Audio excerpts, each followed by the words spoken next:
नमस्कार दोस्तों, स्वागत है आप सभी का हमारे यूट्यूब चैनल में। दोस्तों कैसे हैं आप सभी लोग। उम्मीद करता हूं आप सभी बहुत अच्छे होंगे और आप सभी की तैयारी भी काफ़ी अच्छी चल रही होगी। दोस्तों देखिए, यहां पर आज हम बात करेंगे रेलवे टेक्नीशियन ग्रेड 3 की। दोस्तों पोस्ट वाइज और आपके यहां पर जो ट्रेड वाइज है, जोन वाइज है कि आप कितने नंबर पर सेफ हो, साथ ही यहाँ पर कौन से जोन की इस बार जो कट ऑफ है वो कम जाएगी। अब देखिए, बहुत सारे जोन ऐसे भी होते हैं जहां पर 40-50 नंबर पर भी सिलेक्शन हो जाता है। इसमें कितनी सच्चाई है और क्या इस बार 50 और 60 नंबर वालों को नौकरी मिल जाएगी। बेसिकली दोस्तों अगर मैं आपको बताऊं तो कुछ चीज़ें सामने आई हैं। देखिए, यहाँ पर ग्रेड 1 की आंसर की जारी होने के बाद में भारी गिरावट देखने के लिए मिली है बच्चों के मार्क्स में। देखा जाए तो जब आपका एग्जाम चल रहा था, जब वो अपना अटैम्प्ट बताते थे तो उनका काफ़ी हाई अटैम्प्ट रहता था। बट दोस्तों आंसर के आने के बाद में जो रियलिटी सामने आई है ना भाई, वो वाकई ही चौंका देने वाली है। अब मैं अगर आपके एग्जाम की बात करता हूँ ग्रेड 3 की, तो स्टार्टिंग में जब आपका दोस्तों एग्जाम चल रहा था तो बच्चे बता रहे थे कि इजी टू मॉडरेट आपका एग्जाम रहा है, ठीक है। और लगभग जो बच्चे क्वेश्चन अटेम्प्ट कर रहे हैं वो 70 से 80 के बीच में अटेम्प्ट लेके चल रहे हैं। बट दोस्तों जैसे जैसे धीरे धीरे बढ़ता रहा और भाई उसके बाद में बच्चे बोलने लगे सर इजी है, और जो अटेम्प्ट हमारा बन रहा है 85 है, 90 है, इस टाइप से हम अटेम्प्ट कर रहे हैं। उसके बाद अब दोबारा से बच्चों का ये मानना है कि सर जो अब एग्जाम लेवल चल रहा है ना, उसमें मॉडरेट टू डिफिकल्ट क्वेश्चन पूछे जा रहे हैं। यानी भाई साहब 60 से 65 क्वेश्चन करने भी मुश्किल हो रहे हैं। यानी देखा जाए तो अब आपके ग्रेड 3 के एग्जाम में ना 3 एग्जाम लेवल देखने के लिए मिल चुके हैं। पहला इजी टू मॉडरेट था, आप उसको मॉडरेट बोल सकते हैं। उसके बाद थोड़ा इजी चला, अब थोड़ा बच्चे बता रहे हैं कि अब थोड़े अटेम्प्ट करने में प्रॉब्लम हो सकती है। लेकिन दोस्तों किसी भी स्टूडेंट के कहने से या रिव्यू से ये बात प्रूफ नहीं होती कि वाकई ही अब एग्जाम का जो लेवल है वो हार्ड आ रहा है। वो कौन आपको बताएगा। वो चीज़ें क्लियर होती हैं आपके आंसर के आने के बाद में, जब सभी बच्चों का एवरेज स्कोर देखा जाता है और उसके बाद में जो पेपर है वो भी देखने के लिए मिल जाता है, ठीक है। ये जो सारी बातें हैं ये कैंडिडेट्स के रिव्यूज के ऊपर होती हैं। हो सकता है यहाँ पर जिस बच्चे ने अपना रिव्यू दिया हो उसकी तैयारी इतनी अच्छी ना हो, या फिर उसके सामने वे क्वेश्चन ना आए हो जो उसने पढ़े हुए। तो बहुत सारी अलग अलग चीजें होती है। तो बच्चों के रिव्यूज के अकॉर्डिंग ये नहीं माना जा सकता कि एक्चुअल में जो बच्चों का एग्जाम लेवल है वो कैसा चल रहा है, ठीक है। हाँ ये है कि कुछ परसेंट तक मान सकते हैं। जैसे अटेम्प्ट की अगर बात करें, पहले अटेम्प्ट ज़्यादा था अब कम हो रहा है, इतना तो मान सकते हैं, ठीक है। अब देखो मैं आपको रियलिटी बताऊं, आपका एग्जाम 100 नंबर का है, ठीक है। अभी 100 नंबर के एग्जाम के अंदर भाई 90 मिनट आपको मिल रहे हैं और 1/3 नेगेटिव मार्किंग है। ध्यान से समझना चीज को। अब हुआ क्या है, पहले भी ऐसा ही था। तो पहले बच्चे क्या बताते थे, मान के चलो कोई भी स्टूडेंट है चाहे उसकी कितनी भी अच्छी तैयारी है, अब उसने मान के चलो 60-70 क्वेश्चन उसको आते हैं। वीडियो में आगे बढ़ने से पहले दोस्तों देखिए, अगर आप भी मॉक टेस्ट देने के लिए किसी बेस्ट प्लेटफॉर्म को ढूंढ रहे हैं तो टेस्ट बुक आपके लिए सबसे बेस्ट प्लेटफॉर्म है। जी हाँ दोस्तों, और साथ ही यहाँ पर टेस्ट बुक आपको बहुत बड़ा ऑफर दे रहा है। देखिए यहाँ पर आपको ईएलडी टेस्ट बुक पास प्रो मिल जाता है मात्र 307 रुपये में। दोस्तों इसके अंदर आपको पूरी 1 साल की वैलिडिटी के साथ में, चाहे आप कोई से भी एग्जाम की तैयारी कर रहे हो, रेलवे हो, एसएससी हो, पुलिस हो, बैंकिंग हो, टीचिंग हो, यानी सभी के जो आपके मॉक टेस्ट है ना वो पूरी 1 साल की वैलिडिटी के साथ में आपको मिलते हैं मात्र 307 रुपये में। देखिए जो इसका प्राइस है, वैसे नॉर्मली 699 रुपये होता है, 349 हो जाता है। बट दोस्तों अभी फिलहाल टेक्स्ट बुक में ग्रैंड फिनाले सेल चल रही है, जिसकी वजह से इसका जो प्राइस है अब तक सबसे ज्यादा गिरावट में है, ठीक है। तो आपको हमारा कूपन कोड यूज करना है DUA। जैसे ही आप इसको यूज करेंगे आपको डिस्काउंट मिल जाएगा। साथ ही दोस्तों जो आपकी ये सेल है 28 दिसंबर से लेकर 31 दिसंबर तक चल रही है, तो इसी के बीच आपको परचेज करना है। और यहाँ पर टेक्स्ट बुक आपको दे रहा है हर घंटे प्राइजेस जीतने का मौका। तो इससे अच्छा ऑफर और क्या होगा दोस्तों। डिस्क्रिप्शन में लिंक है, जाइए और फटाफट से अभी परचेज कर लीजिए।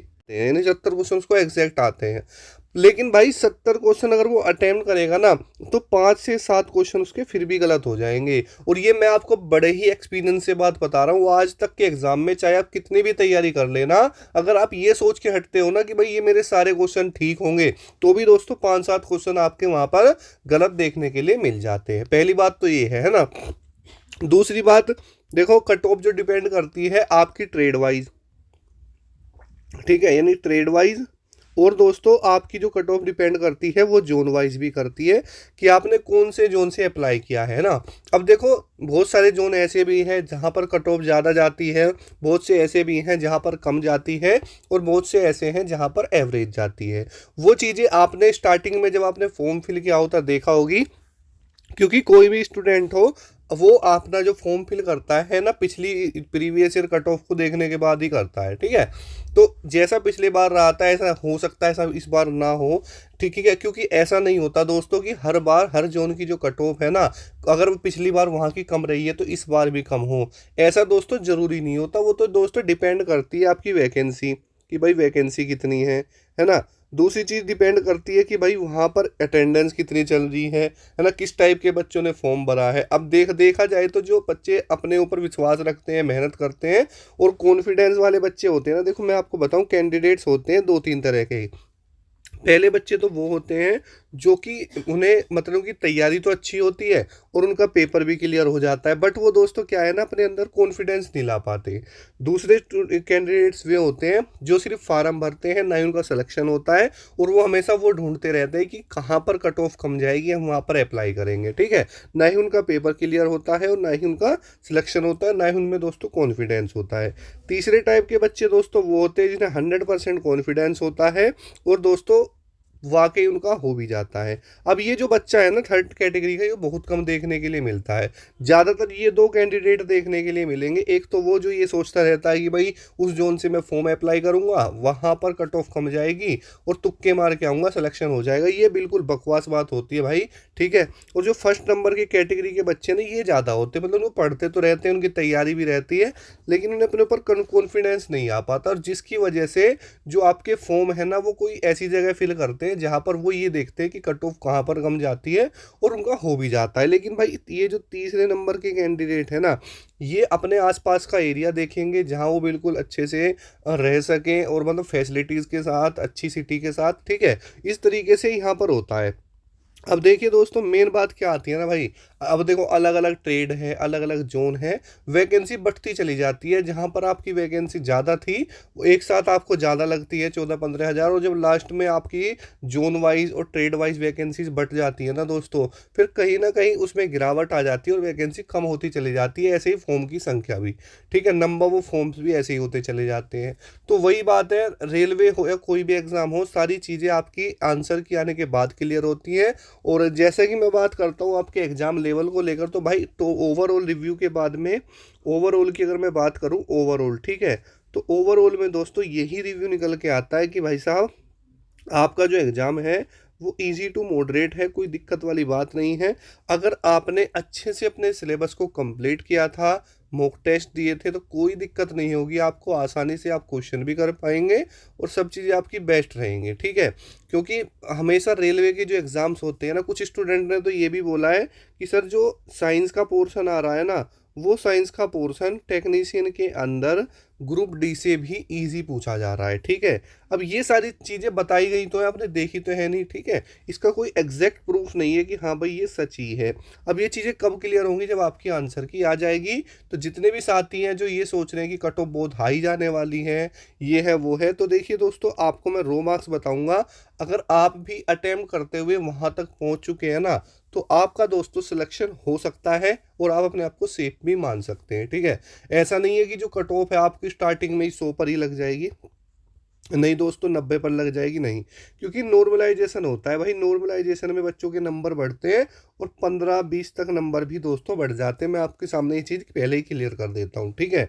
तो देखिए दोस्तों अगर हम बात करते हैं जनरल कैटेगरी की, जनरल कैटेगरी का जो भी बच्चा है, जो भी यहाँ पर 70 क्वेश्चन के आसपास है, ठीक है, तुक्के वाला नहीं, जो सही है मतलब अपने हिसाब से कर रहा है वो बिल्कुल सेफ है। ओबीसी और ईडब्ल्यूएस जो भी साथी यहाँ पर 66 से 68 क्वेश्चन के आसपास है वो सेफ हैं। उसके अलावा दोस्तों एससी वाले बच्चे जो हैं 64 क्वेश्चन के आसपास वाले सेफ हैं, और एसटी वाले जो भी 60 या 62 क्वेश्चन पर हैं वो सभी अभी सेफ हैं दोस्तों। चाहे आप किसी भी जोन से हो, चाहे हाई कट ऑफ जोन हो, चाहे लो कट ऑफ जोन हो, चाहे नॉर्मल कट ऑफ जोन हो, ठीक है, इसमें कोई दिक्कत आपको नहीं आएगी बस, ठीक है। तो दोस्तों कमेंट सेक्शन में कमेंट करके जरूर बताना कि आपका जोन कौन सा है, ट्रेड कौन सी है और आपने कितने क्वेश्चन अटेम्प्ट किए हैं। मिलते हैं नेक्स्ट वीडियो में। जय हिंद, वंदे मातरम दोस्तों।